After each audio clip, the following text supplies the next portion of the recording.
Welcome to A Warm Embrace, your go to destination for all things motivation. I'm your host, Guillermo Lopez, and I'm thrilled to embark on this journey with you to explore the endless possibilities of self improvement, personal growth, and achieving your dreams. Today, I'm excited that we're being joined by Dr. Elizabeth Wisniewski.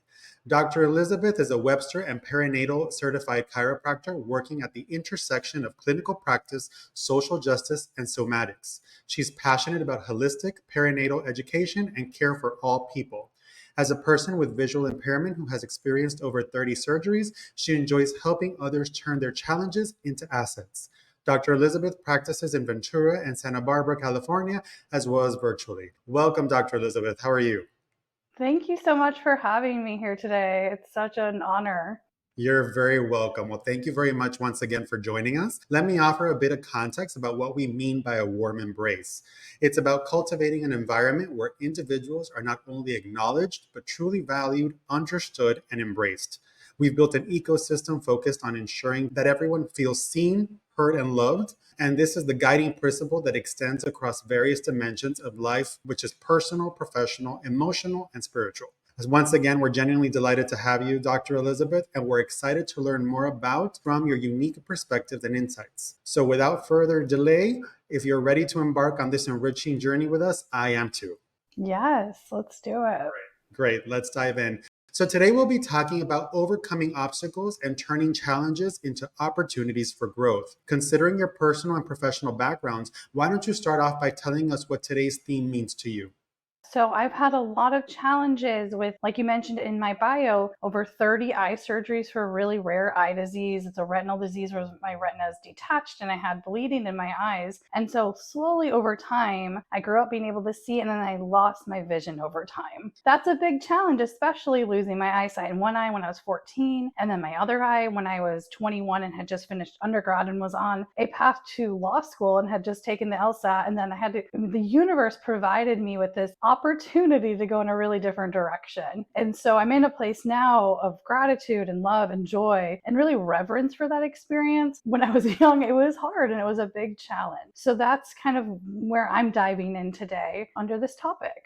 That's beautiful. And I truly understand how the whole concept of the universe having a different plan for us. My prior path was practicing immigration attorney, and I'm now in a completely different path. So I do completely understand where you're coming from. I can't say that I share your physical conditions, but I truly understand the whole ebb and flow of life, where it takes us from where we think we're going, and the universe and the higher power takes us in a completely different journey, and being able to find gratitude in that. Absolutely. And people now, when they meet me, they're like, oh, it really seems like you can just talk about this and you're okay. And I'm like, mostly I am. I'll let you know if I'm not, because there's definitely days and times where I feel somatically in my body and my soma more emotion around it, or I'm not feeling as open. But typically, because I've done the work through therapy and somatic based therapy and all sorts of practices of yoga and mindfulness, that I've been able to be now in this grounded, connected place where I can talk about my lived experience of being a person with visual impairment. And I really focus on person-centered language. So that's why I'm always putting that first instead of just being like, I'm blind, which for me lands in this really sharp kind of pejorative way in my body, or just being like, I am visually impaired, because it doesn't define me. So I really strive to say I'm a person first with visual impairment, but that doesn't make up all of me or my experience. It goes back to definition. I mean, that's beautiful where you're saying how about the importance of words, because at the end of the day, it's very true. I was actually in a conversation last week where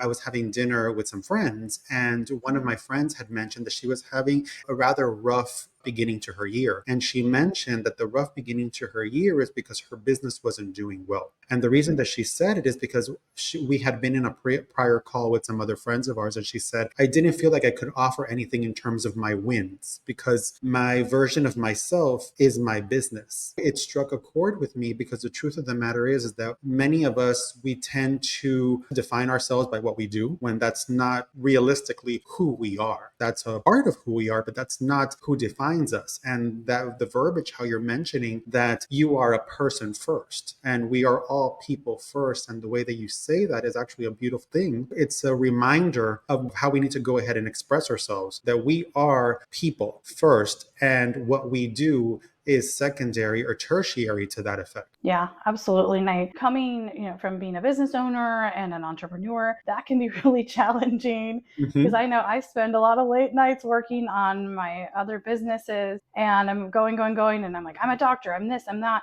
But then I have to come back to myself and my soul and my soma and be like, I'm a person having this experience. Everything else comes later, like you just said. And so that's part of that practice to bring us back into our soul and our soma and who we really, the essence of who we are. It's kind of like our soul's that homeopathic remedy of like a true essence. And that's that person centered feeling, expression, and language that I feel is really important for how we can then move through our challenges and not be defined by them.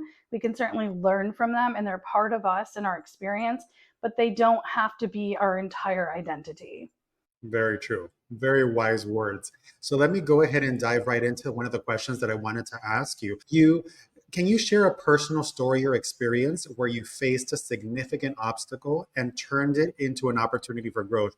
I think you've already mentioned a little bit about that. If you can go ahead and expand on that, that'd be great. Absolutely. So, one of my examples is I was a freshman in high school. I was a swimmer for many years and I was at swim practice and I was going in for a flip turn. And all of a sudden, I just couldn't see the wall of the pool. And I didn't hit it. What happened is my retina had detached as part of my eye disease. And when a retina detaches, it's like a black curtain dropping and then you just can't see anything. So, I had emergency surgery. And then 5 weeks later, my other retina detached. And those surgeries are very intense on the body. It took weeks for my eyes to be able to physically open because of all the trauma from the surgeries. During this time, I'm a freshman in high school, so I'm taking classes like geometry, which is a really visual type of math. My mom, who had breast cancer for the third time at that moment, she was a special education teacher. So we came up with ways of looking at the course objectives and meeting them in a different way.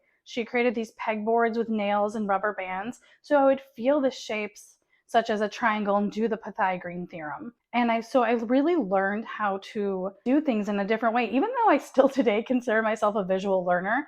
But I began to cultivate somatic practices. And soma or somatic is the lived experience of the body. It's a first person perspective. So I began to feel that, and we created graphs because in geometry, you're also doing a lot of graphing. And it had dried noodles as the X and Y axis that were glued on, and we carved all the lines in. So I would drag my fingernail to graph everything. And so I was learning all of that. And later on in my freshman year, that's when I never got the eyesight back in my right eye. My mother actually passed away from breast cancer. So it was a really, really hard time. Thank you.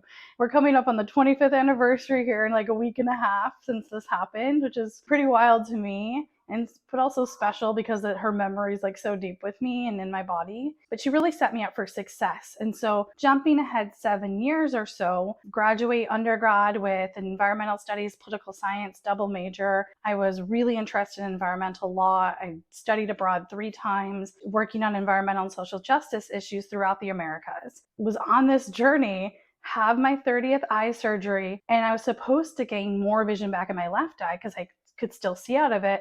And I woke up and I immediately knew just in my heart and in my soul that I had lost my vision. And that's what happened. So here I am. I'm young, I have a college degree, but all my plans are shifting. And I end up hearing a commercial from massage school, and I go to that for 6 months. And 2 weeks into that 6 month program, I tell my dad, thank you for paying for undergrad. I'm going to go in a different direction. I really feel I'm meant to be a chiropractor. He supported me. So then I went back and had to take all of my science classes, like chemistry and physics, without being able to see them. But my mom had set me up for success of, okay, here's the course objectives. How can I get there in a different way? And I did all the chemistry equations out loud verbally with the professors. I created different models to do the physics classes, and I was able to make my way through that and not only become a doctor once, but then additionally get a PhD later on. So that's an example of really being creative and using our other senses in order to make our way through a challenge.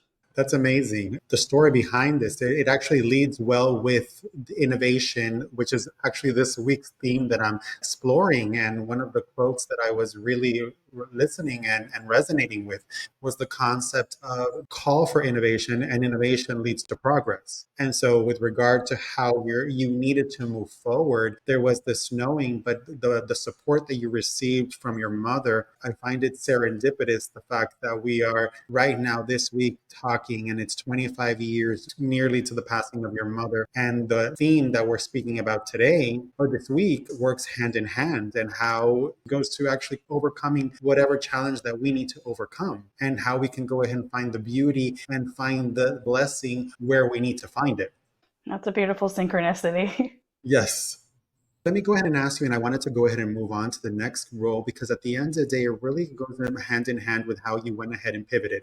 And that question is, what role does mindset play in overcoming obstacles? And how can individuals cultivate a resilient mindset in the face of adversity?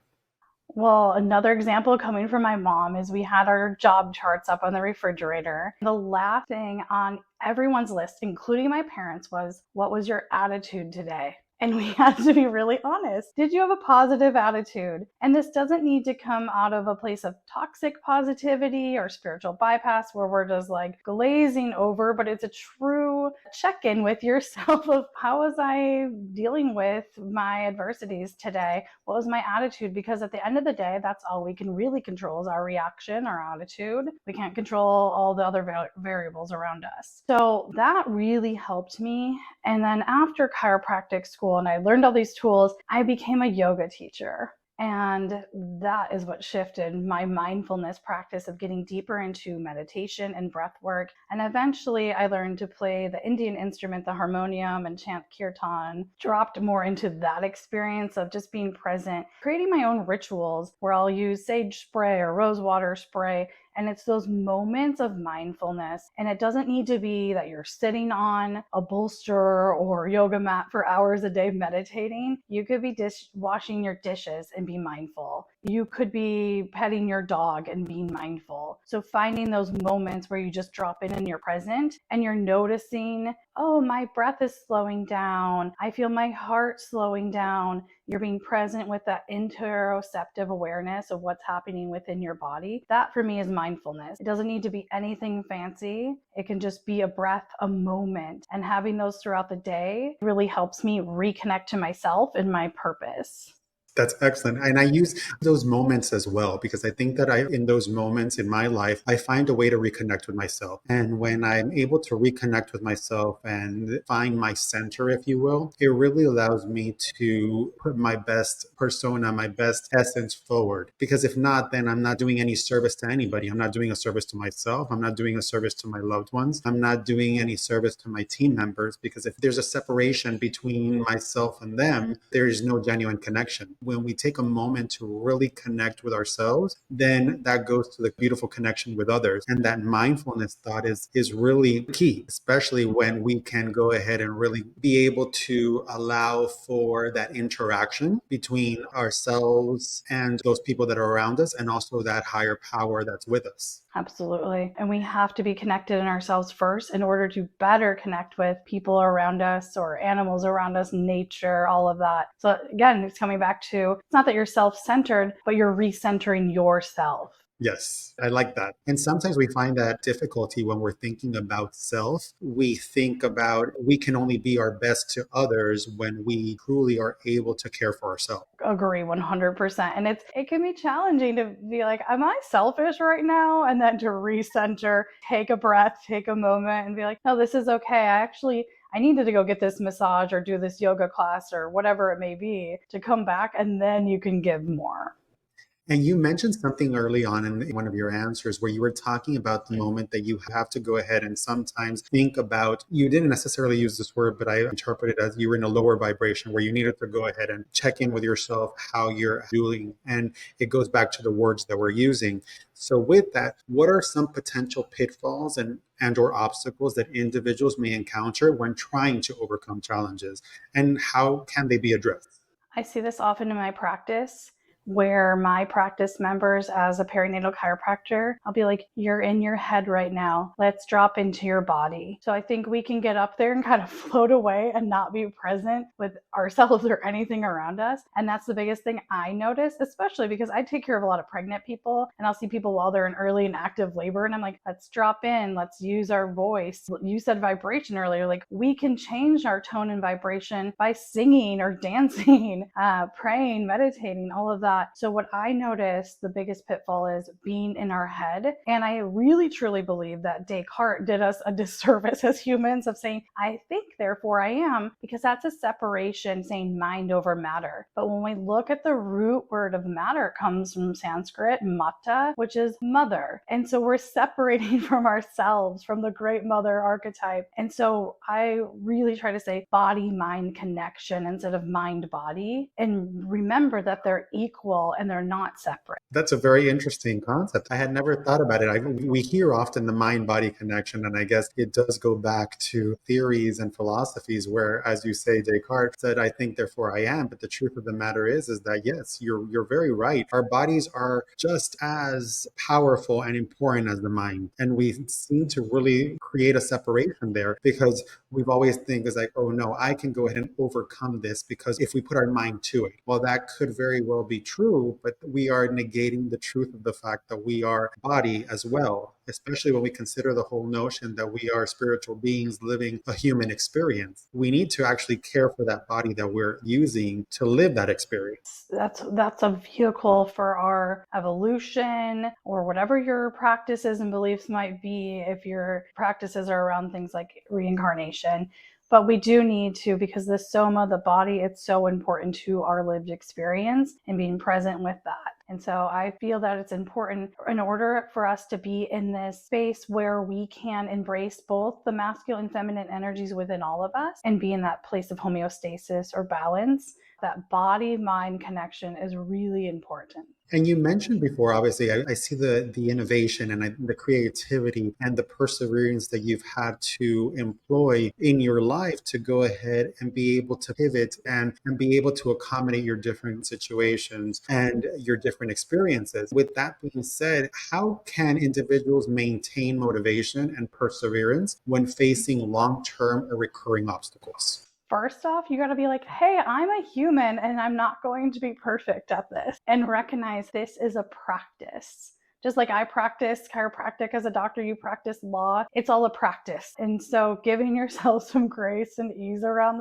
any situation. Another tool I find helpful, if I'm getting really triggered or activated by something, I will put it in brackets, whether it's in conversation with my partner or a family member. I'm like, hey, I'm going to bracket this and then I want to come back to it. But I'll do that in my life too. When I have really big challenges in my past businesses, I'm like, I'm going to give myself an hour to be really upset about this, and then I'm going to go forward. So I'll give myself not like a timeout, but a time in of, you can be really in this in your body and your mind and your soul and be really upset and then move forward. That's amazing. I like that whole concept of the brackets because I tend to use brackets in my writing. I've never thought about using brackets in my conversations or in my life. It's a great suggestion. I'll definitely go ahead and deploy that. From the page into the experience, right? Your writing can teach you. Exactly. And we never think about that. It's so funny how we can find inspiration from unexpected places. I love how you just were able to go ahead and put that bracket and bring it into life. And what you're Yes. and you said, and I don't want to tune out. Let me tune in. Let me take that break. Let me actually go ahead and be upset about this, but for an hour. Let me feel it for that hour. You're actually taking control of it. It's a beautiful thing. We could call it the embodied bracket. And there's definitely been times where I'm like, okay, I'm still kind of really mad about this. I'm going to hit snooze, but I'll get 9 more minutes. But then I'm really done with this. And I truly find that's a huge practice for me and it really, really helps me be more mindful, because otherwise we can just get stuck and it takes us over our body mind. And so it's like you said, coming back into I'm choosing my actions, my attitude, I'm having control, I'm being in relationship with this, and then I can move forward. I love that. I want to go back to mention something what you were also talking about. Obviously, your experience has been a whirlwind, if you will, of many experiences. And you spoke 25 years since your mother's passing, and there's been having to go ahead and continuously pivot.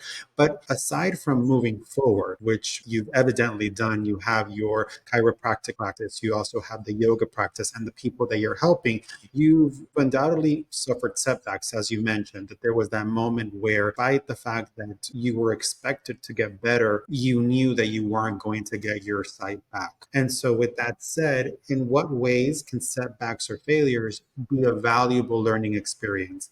How do you think they can contribute to personal growth and resilience? I think that a setback is just giving us some extra time and space to be present with our experience. And within that extra time and space, something will emerge. It comes from a Jungian principle called holding the tension of opposite. So Carl Jung would talk about we have these two opposite pulls or energies pulling on us. Eventually, if we stay present with that discomfort, because it's not fun to be in that space, a third thing will emerge.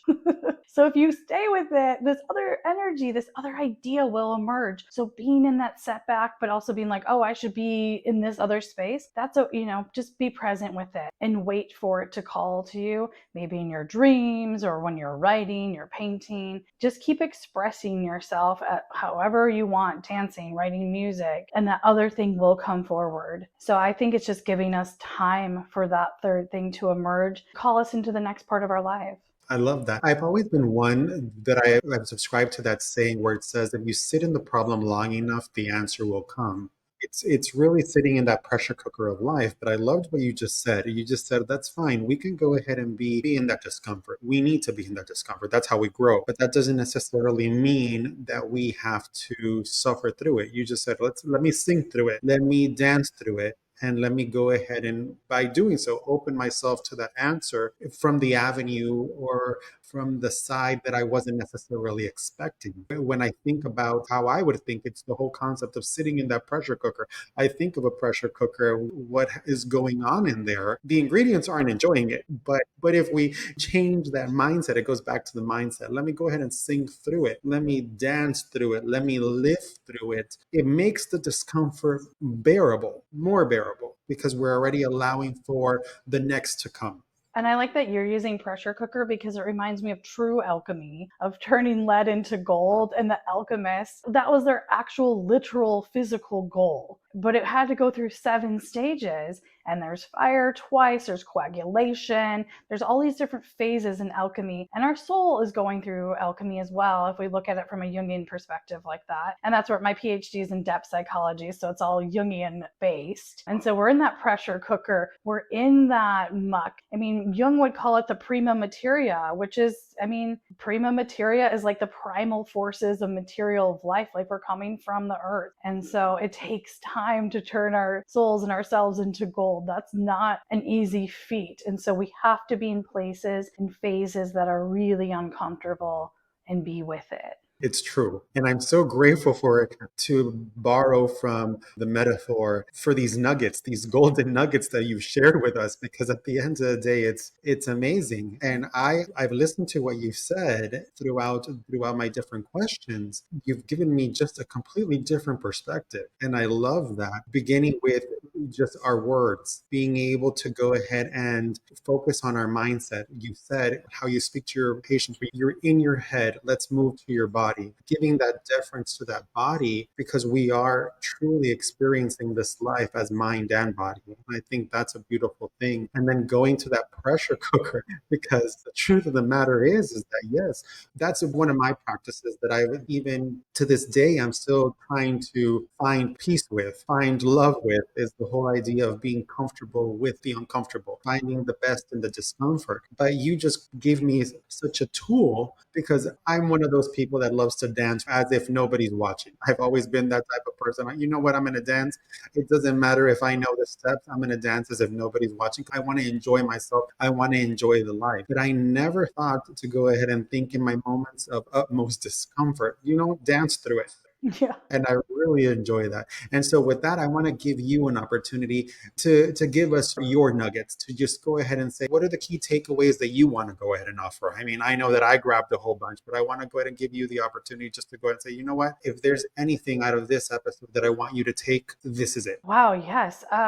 There's so much. I've loved this. I'm feeling like just all the frequencies, higher vibrations in my body experience right now. I love talking about these things. And so I'm grateful, I want to say, for this opportunity, and love and joy and gratitude are those highest vibrations offered in our bodies in the universe. So that's where I'm coming from right now. And within that vein is staying present in your body and trusting your body and its awareness and your intuition. I've really had to do that. And I say often, I've lost my eyesight, but I've gained a greater vision for myself and for the world and what I'm putting in the world. And that's coming from trusting my heart and my heart space, my third eye, which is my embodied intuition, and feeling into that. If I feel this embodied no, where there's literally like all the 70 trillion cells in my body are like, no, we're not doing this, I'm going to heed that warning. Or another example, I have a Siberian Husky Jaya, who's out on a walk right now so that he wouldn't be woo-wooing during this.